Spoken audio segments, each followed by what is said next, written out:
하나님이 오늘 우리에게 주시는 말씀은 시편 135편 15절부터 21절까지의 말씀입니다. 저와 여러분이 한 절씩 교독하겠습니다. 열국의 우상은 은금이요 사람의 손으로 만든 것이라. 입이 있어도 말하지 못하며 눈이 있어도 보지 못하며 귀가 있어도 듣지 못하며 그들의 입에는 아무 호흡도 없나니 그것을 만든 자와 그것을 의지하는 자가 다 그것과 같으리로다. 이스라엘 족속아 여호와를 송축하라. 아론의 족속아 여호와를 송축하라. 레위 족속아 여호와를 송축하라. 여호와를 경유하는 너희들아 여호와를 송축하라. 같이 보겠습니다. 예루살렘에 계시는 여호와는 시온에서 찬송을 받으실지어다. 할렐루야. 아멘. 시편 중에서 가장 분량이 많은 가장 긴 시는 시편 119편입니다. 무려 176절이나 되어 있는데 그 119편 다음에 나오는 120편부터 오늘 본문 앞에 있는 134편까지 성전에 올라가는 노래입니다. 하나님 앞에 예배드리기 위하여 제사 지내기 위하여 성전에 올라갈 때 불렀던 그러한 찬양들입니다. 그리고 오늘 본문인 이 시편 135편은 성전에서 우리도 마찬가지인데 교회 오게 되면 예배 드릴 때 모여서 하나님을 찬양하는 것처럼 이 135편은 하나님을 찬양하라 라고 하는 내용으로 가득 차 있습니다. 그래서 우리가 어제도 이 내용을 보았지만 이 1절과 21절 맨 앞과 맨 마지막에 할렐루야 라고 하는 말로 하나님을 찬양하라고 이렇게 말씀이 기록되어져 있습니다. 1절부터 3절까지 다시 한 번 더 하나님을 찬양하라는 말씀과 함께 4절부터 14절까지 우리가 어제 살펴본 내용을 보게 되면 하나님이 찬양받을 그러한 근거, 이유, 왜 하나님께서 찬양을 받으시는지에 대해서 그것을 기록해 놓았고 오늘 보게 되는 15절부터 보게 되면 18절까지 우상에 대해서 말하는데 온 우주 만물을 창조하신 그 하나님, 이스라엘을 출애굽시키시고 가나안 땅으로 인도하시고 승리를 주신 그 하나님, 그리고 창조한 이 우주 만물이 하나님의 섭리 가운데 운행하게 하신 하나님, 그 하나님과 대조적으로 아무것도 할 수 없는 무능한 우상에 대해서 이야기하고 있습니다.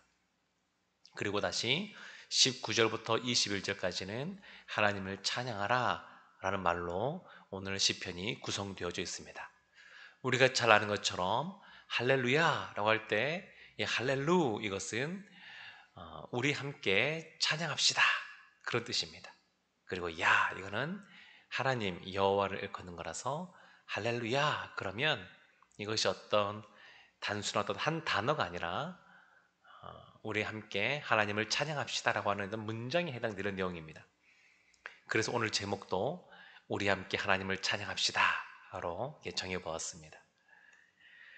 그런데 오늘 15절부터 말씀 보게 되면 이렇게 되어 있습니다. 열국의 우상을 말하는데 우상에 대해서 설명하면서 뭐라고 비유를 드냐면 우상은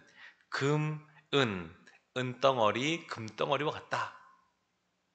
무엇인가 화려한 것처럼 보이지만 그냥 덩어리일 뿐입니다. 물질일 뿐입니다. 사람의 손으로 만든 것이다.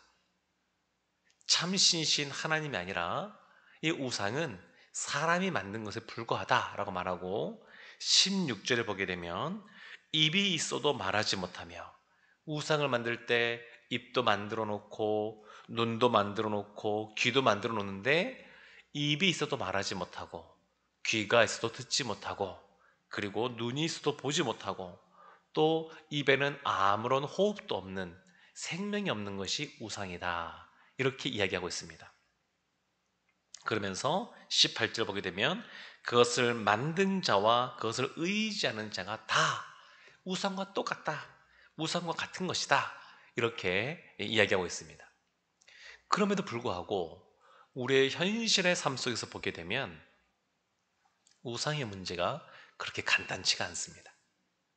우상이라 그러면 하나님보다 더 앞세우는 것들, 하나님보다 더 의지하는 것들, 하나님과의 사이에서 머뭇머뭇거리게 하는 것들이 다 우상이라고 할 수 있습니다.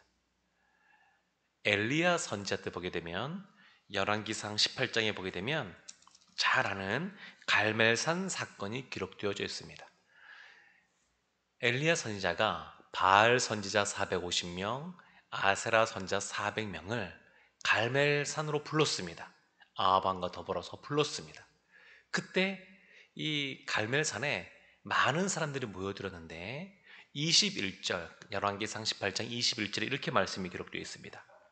엘리야가 모든 백성에게 가까이 나아가 이르되 너희가 어느 때까지 둘 사이에서 머뭇머뭇하려느냐? 여호와가 만일 하나님이면 그를 따르고 바알이 만일 하나님이면 그를 따를지니라 하니 백성이 말 한마디도 대답하지 아니하는지라. 지금 제단을 갖다 놓고 쌓아놓고 그 위에 나무를 놓고 송아지를 잡아서 각을 떠서 올려놓고 불이 내리는 시험을 하기 전입니다. 지금 이런 것을 하기 전에 먼저 엘리야 선지자가 백성들에게 말합니다. 한번 상상을 해보십시오. 엘리야뿐만 아니라 850명의 이방 선지자들 갈멜산에 모여들었습니다. 그리고 아합 왕과 그를 또 보호하는 군대가 또 올라왔을 겁니다.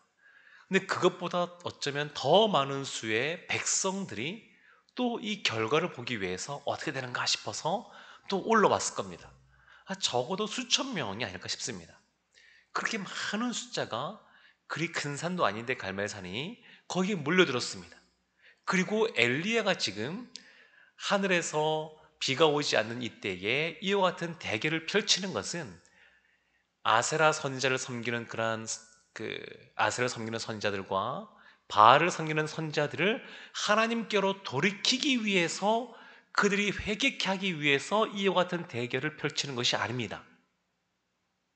엘리야 선지자가 하는 이유는 뭐냐면 이스라엘 민족, 이스라엘 백성이 하나님께 돌아오게 하기 위해서 이와 같이 하는 겁니다. 지금 백성들에게 너희가 언제까지 머뭇머뭇거리겠느냐? 하나님인지 바알인지 왜 이 사이에서 갈팡질팡하느냐? 이렇게 이야기하는 겁니다. 여기에 대해서 백성들이 아무 대답도 하지 못합니다. 수천 명이 모이는데 거기에서 엘리야 선지자가 아주 산이 울릴 만큼 쩌렁쩌렁 이렇게 너희가 어느 때까지 머뭇거리겠냐고 외치고 거기에 그 수많은 사람들은 말 한마디 못하고 가만히 있고 이런 상황입니다.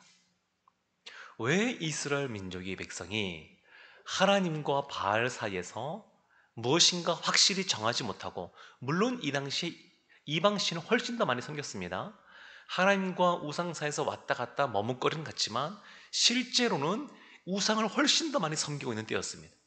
그렇지만 긍정적으로 본다면 조금이라도 하나님께 돌아올 가능성은 있는 그런 상태입니다.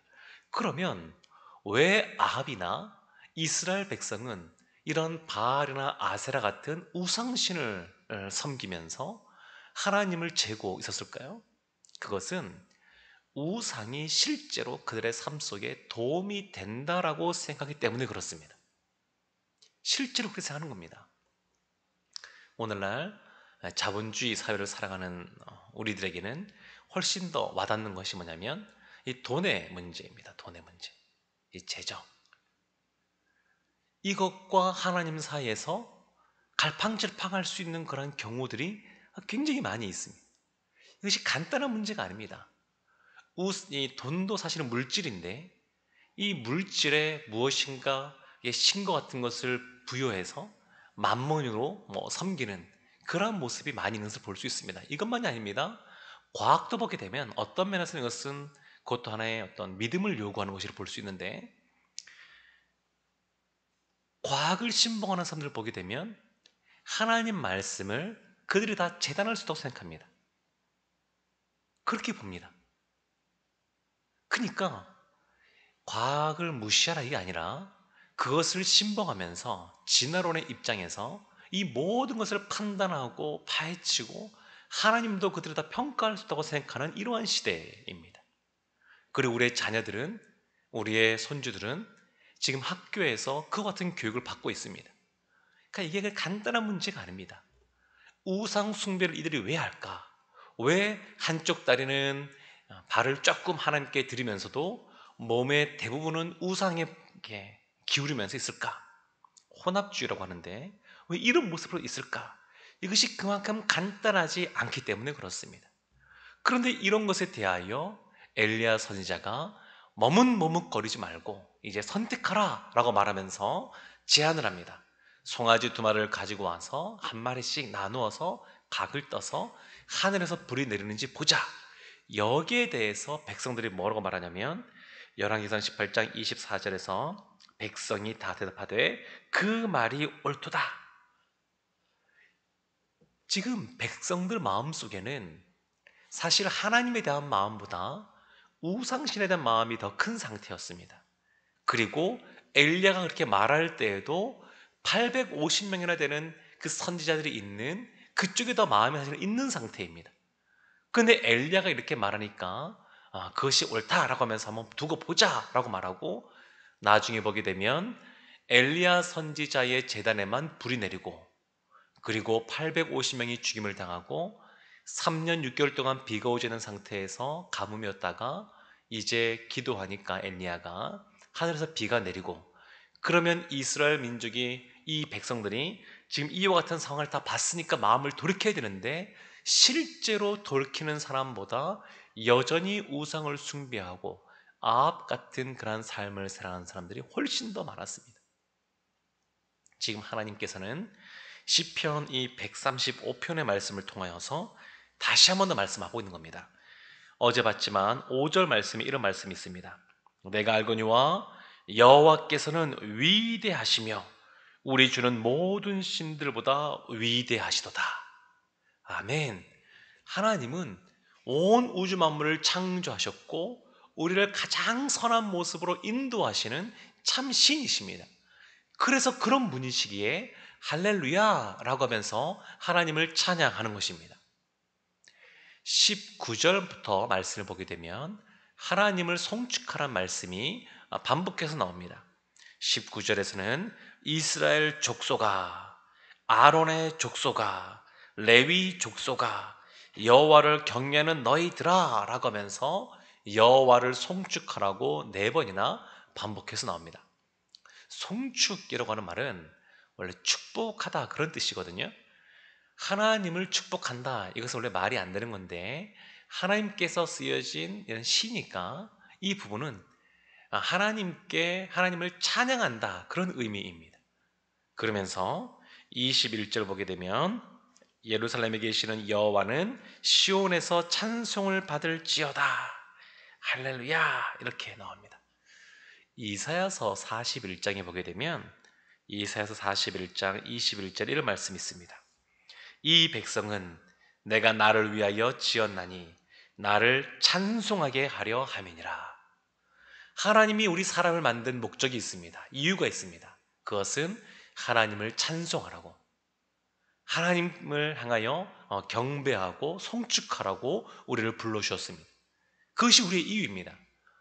그런데 누가복음 19장에 보게 되면 예수님이 예루살렘으로 들어가실 때 많은 그런 제자들과 사람들이 기뻐하면서 큰 소리로 찬양하는 장면이 나옵니다.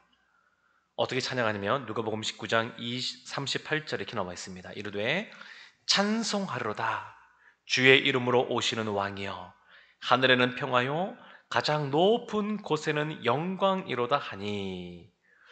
그런데 많은 사람들이 찬양할 때 이것에 대해서 불편한 사람들이 있었습니다. 예수님이 영광을 받고 찬송받은 것을 불편한 사람들이 있었습니다. 그 사람들이 누구냐면 바리새인들인데 39절에 이렇게 말합니다. 무리 중 어떤 바리새인들이 말하되 선생이여 당신의 제자들을 책망하소서. 예수님께 사람들이 너무 찬송하는 소리가 크니까 기뻐하고 예수님을 높이는 소리가 크니까 좀 조용히 시키라고, 책망하라고 이렇게 말합니다. 이들에 대하여 예수님께서 뭐라고 말씀하시냐면 그 다음 절 40절에 이렇게 말씀하십니다. 내가 너희에게 말하노니 만일 이 사람들이 침묵하면 돌들이 소리 지르리라 하시니라. 하나님은 우리가 하나님을 찬양하기를 원하십니다. 우리가 찬양하도록 우리를 지으셨습니다. 그리고 우리가 찬양하지 않는다 그러면 돌들로도 하여금 하나님을 향하여 소리 지르도록 찬양하도록 하나님께서는 하실 분이십니다.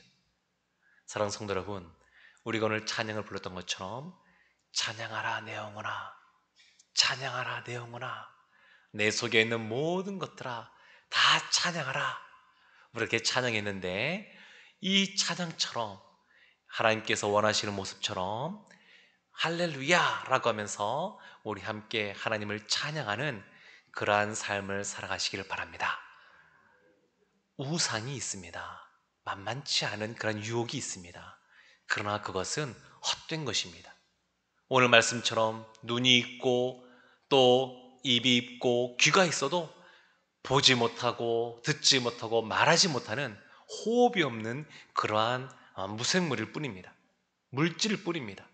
그것에 우리의 마음을 빼앗기지 않고 우리를 창조하시고 이스라엘을 구원해내시고 인도하셨던 그 하나님께서 우리의 삶을 인도하신 것을 믿고 감사하면서 찬양하면서 오늘도 살아가시기를 주님의 이름으로 축원합니다. 기도하겠습니다.